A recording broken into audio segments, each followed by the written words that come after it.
मेरे लिए और मेरे मुल्क पाकिस्तान के लिए उदासी का दिन है। क्यों?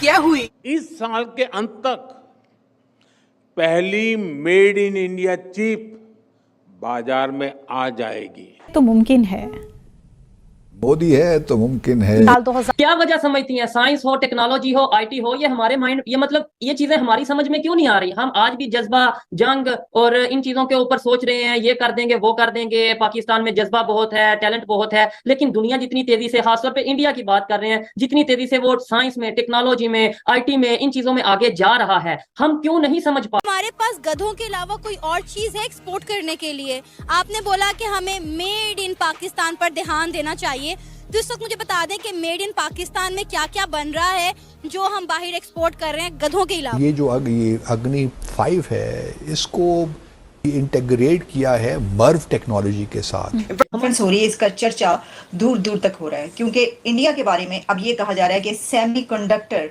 की एक सुपर पावर बनकर उभरने वाला है हमारा हमसाया मुल्क भारत। ये एक बहुत बड़ी डेवलपमेंट है। इसकी वजह यह है कि इस वक्त रॉयटर्स से लेकर ब्लूमबर्ग तक और ब्लूमबर्ग से लेकर सीएनबीसी और जितने भी रॉयटर्स, जितने भी अल जजीरा, जो भी हम जिससे खबर लेकर आपको बताते हैं, इंटरनेशनल मीडिया इस खबर को इस वक्त हाईलाइट कर रहा है। हेलो दोस्तों, वेलकम टू हिंदुस्तान से। तो दोस्तों 50-60 पहले हमारे पास चिप बनाने का मौका था, पर वो मौका हाथ से निकल गया था, लेकिन अब खेल पलट चुका है। आज भारत में सेमीकंडक्टर फैक्ट्री बहुत सारी खड़ी हो चुकी है और इस साल के आखिरी तक पहली मेड इन इंडिया चिप सीधा बाजार में देखने को मिल सकती है। सरकार का जो मिशन मोड है वो काफ़ी ज़्यादा तेज हो चुका है और यूनिट भी बन चुकी है और नई मंजूरियाँ मिल चुकी है। अब ये सब चिप नहीं, एक भारत को एक तकनीकी क्रांति के अंदर बदल चुका है, तो ये मेड इन इंडिया की तरफ एक और कदम है। रह गया कहाँ पर है? शाइनिंग मर्सिडीज छोड़ें, शाइनिंग ऑल्टो ही बन जाता है जी, शाइनिंग वो क्या कहते हैं कि मारुति ही बन जाता, लेकिन शाइनिंग फिरारी जो है वो इंडिया बन गया और पाकिस्तान एक डंप ट्रक बन चुका है। और वो कैसे, मैं आपको बता देती हूँ।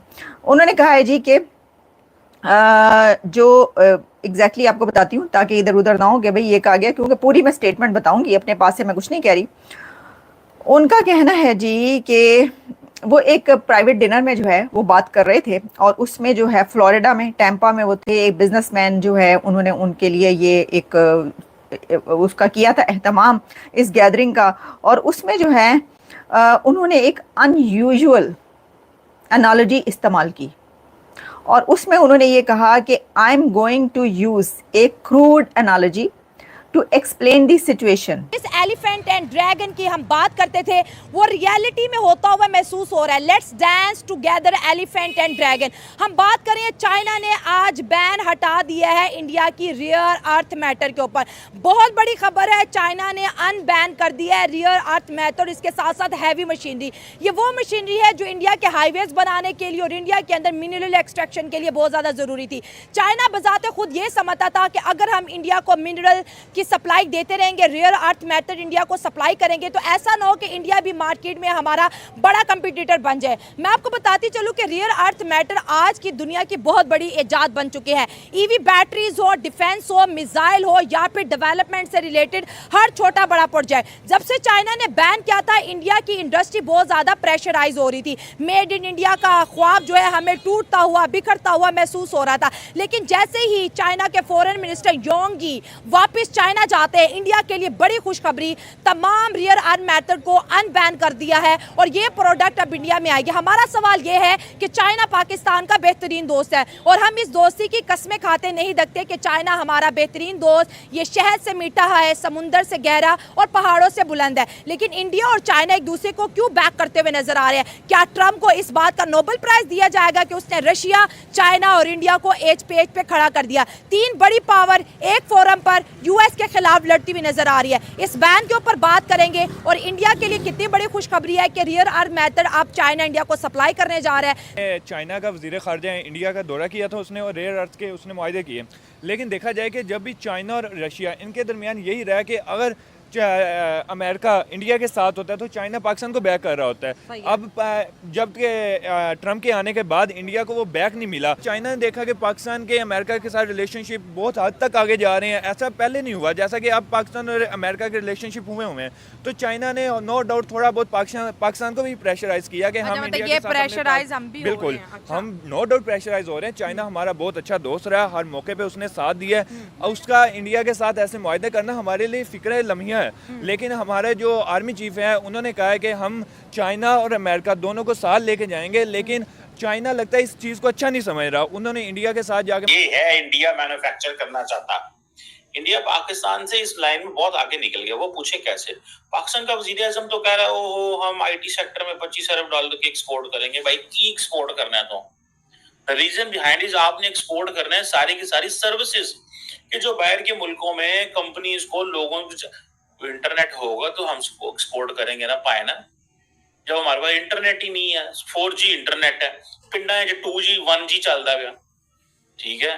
सो अब मैं क्या इस पे कहूं। एंड देन वो क्या हम फोकस कर रहे हैं अब सर्विस सेक्टर पे। इंडिया ने सर्विस सेक्टर पे पहले फोकस कर लिया हुआ है, अब वो मैन्युफैक्चरिंग पे टर्न ऑन कर गए हैं, इसीलिए उसकी सप्लाई चेन पे फोकस कर रहे हैं। इसीलिए वो कह रहे हैं कि हमें अपनी इकोनॉमिक स्टेबिलिटी के लिए इस पे फोकस करना है कि if we are into the electric vehicles, क्योंकि चाइनीज इलेक्ट्रिक व्हीकल्स अमेरिका और यूरोप में जाके तबाही मचा दी है। हर मुल्क टैरिफ बढ़ाना चाहता है कि यार इनको बंद करो, यार इनको बंद करो। इनके पास मैसिव जो है वो स्टॉक पड़ा हुआ है कि जिस मार्केट में जाते हैं मार्केट कैप्चर कर लेते हैं, ठीक है। मैं अक्सर सोचता था पाकिस्तान के अंदर ओ यार ये पाकिस्तानी जो है ना ये बाहर से हर चीज इंपोर्ट करते हैं, क्यों करते हैं यार? ओ भाई हम सेमीकंडक्टर की जो दुनिया है वो बहुत छोटी थी। ताइवान, साउथ कोरिया, अमेरिका, इनका दबदबा था इसके अंदर। वो बिल्ड करते थे मैसिव इकोसिस्टम्स को, जबकि भारत वो सिर्फ साइड लाइन पे खड़ा होता था, असेंबली करता था प्रोडक्ट्स इनके लिए। लेकिन जो ब्रेन था, जो सारा का सारा, वो इनके पास था। लेकिन कल एवरीथिंग हैज चेंज्ड। एक सिंगल कैबिनेट डिसीजन में प्रधानमंत्री मोदी ने क्या काम किया, 4,500 करोड़ के से ज्यादा की तो अप्रूवल दे दिए। ये रही न्यूज जो है वो बहुत चल रही थी। कई सालों से हम देख रहे थे कि दोनों एक दूसरे की बहुत तारीफें करते दिखाई देते थे, एक दूसरे की कंट्री में विजिट भी चल रहे थे और कहा यही जाता था कि इस वक्त पीएम मोदी अगर जाते थे अमेरिका तो उनके लिए बहुत बड़े बड़े इवेंट्स रखे जाते थे। और इसी तरीके से जब ट्रम्प जो है वो भारत के विजिट पर आए तो उनके लिए भी बहुत बड़े बड़े इवेंट्स रखे गए। लेकिन वही वाली बात है ना जो कहते हैं ना जी, लाई बेकदरा नाल यारी ते टूट गई तड़क करके। तो जी हाँ, बिल्कुल ही जो बेकदरा नाल यारी होती है जी वो इसी तरीके से टूट जाती है। लेकिन कितने टाइम के लिए टूटी है पता नहीं। लेकिन पाकिस्तान को हरगिज़ इस वक्त जो है वो मिठाइयां नहीं बांटनी चाहिए और भंगड़े नहीं डालने चाहिए, इसलिए कि कुछ पता नहीं कि किस वक्त भारत और अमेरिका दोबारा से एक हो जाएं और दोबारा से एक दूसरे के साथ बातचीत और काम शुरू हो जाए। इसकी रीजन ये भी है, जाहिर है कि जो भी कंट्रीज होती हैं या जो कह लीजिए इंडिविजुअल्स भी होते हैं उनके बेनिफिट्स एक दूसरे से जुड़े होते हैं और इन बेनिफिट्स की वजह से ही वो एक दूसरे से बात भी कर रहे होते हैं, एक दूसरे के साथ